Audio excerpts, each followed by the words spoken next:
Olha, hoje a gente vai embarcar numa jornada para entender um ideal bem antigo, mas super atual, a educação clássica, que os gregos chamavam de paideia. E assim, já adianto, não é sobre uma lista de matérias para decorar, tá? É muito mais um caminho, sabe? Um caminho com um propósito bem claro: formar a pessoa por inteiro. Para começar, vamos pensar numa pergunta que é a chave de tudo. E se o grande objetivo da educação não fosse só, sei lá, juntar conhecimento, acumular fatos? E se fosse, na verdade, buscar um equilíbrio, uma harmonia? É essa ideia que vai guiar a nossa conversa de hoje. Então vamos entender esse termo principal, paideia. A pronúncia é mais ou menos pai-deia. E olha, isso é muito, mas muito mais do que a gente entende por educação hoje. É um processo de formação completo, de verdade. A meta da paideia não era formar tipo um super especialista em uma coisinha só.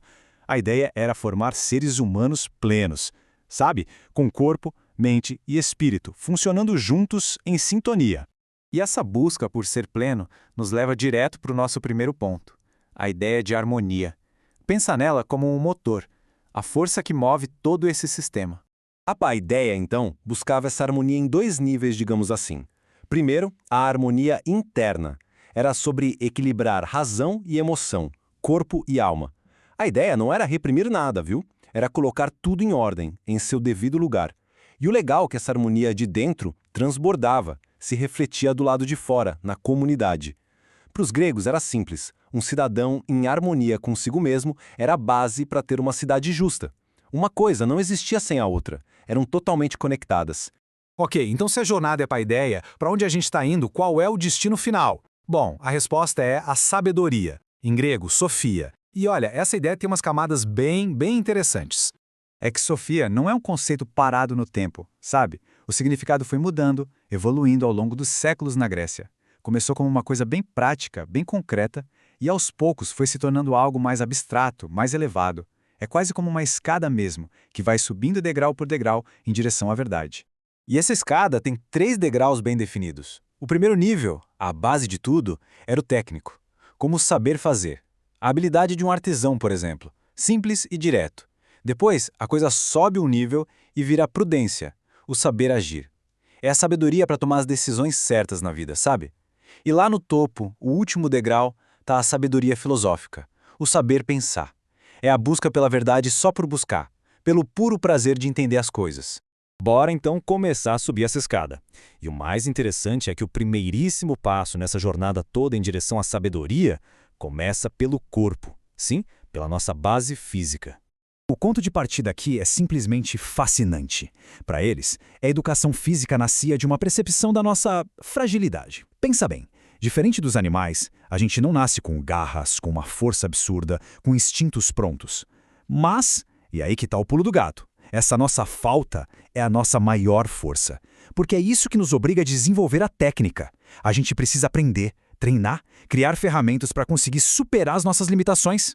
Pois é, a ginástica grega ia muito, mas muito além do que a gente chama de malhar hoje. Tinha 3 grandes objetivos. O primeiro, claro, era a excelência técnica, dominar habilidades úteis. O segundo, que eu acho sensacional, era o contato com a realidade. Um peso é um peso de verdade. Uma distância é uma distância de verdade. Não tem como negociar. Isso ensina a gente a lidar com limites objetivos. E por último, mas não menos importante, vinha a formação moral. Porque disciplinar o corpo era visto como o primeiro passo para disciplinar a alma, as paixões e desenvolver virtudes como a coragem, a fortaleza.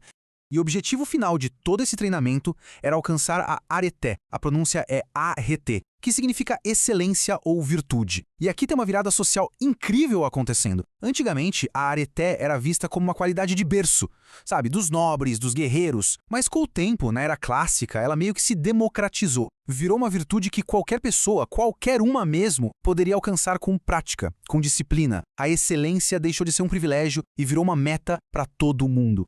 Beleza, já cuidamos do corpo. Agora a gente sobe mais um degrau e vai para o segundo grande pilar dessa formação, a educação da alma, do nosso universo interior.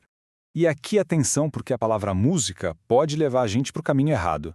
Para os gregos, musike, significava a arte das musas. E isso incluía basicamente tudo o que a gente hoje chama de humanidades: poesia, literatura, dança, até história. Era uma formação cultural super completa, não só a arte de combinar sons como a gente pensa hoje. Esse trechinho da Ilíada mostra perfeitamente como tudo estava conectado. Poemas épicos como esse não eram para ser lidos em silêncio, num canto. Eles eram cantados. A musicalidade, o ritmo, a métrica, tudo isso não era só enfeite. Ajudava a memorizar e a passar a cultura adiante, de geração em geração. Poesia era literalmente música. E essa parte de invocar a deusa, a musa, no começo, revela uma mentalidade, né? A de que o conhecimento não é algo que a gente cria, mas é algo que a gente recebe de uma fonte maior.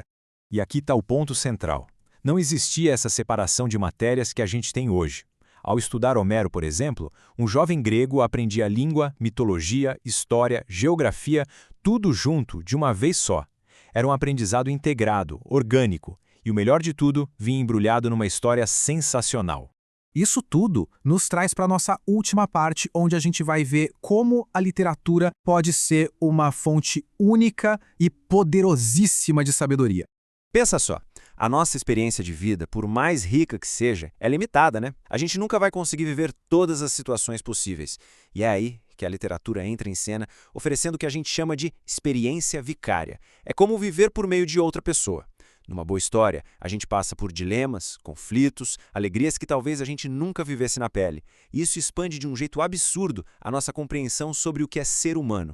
E o mais legal é que a literatura faz isso não com uma lista de regras, mas com personagens. É muito mais fácil entender o que é generosidade acompanhando a jornada do Jean Valjean do que lendo uma definição de dicionário. E fala sério, é impossível esquecer o que é amizade e sacrifício depois de ir com o Frodo e o Sam até a Montanha da Perdição, né? As virtudes ganham vida, se tornam concretas, inesquecíveis.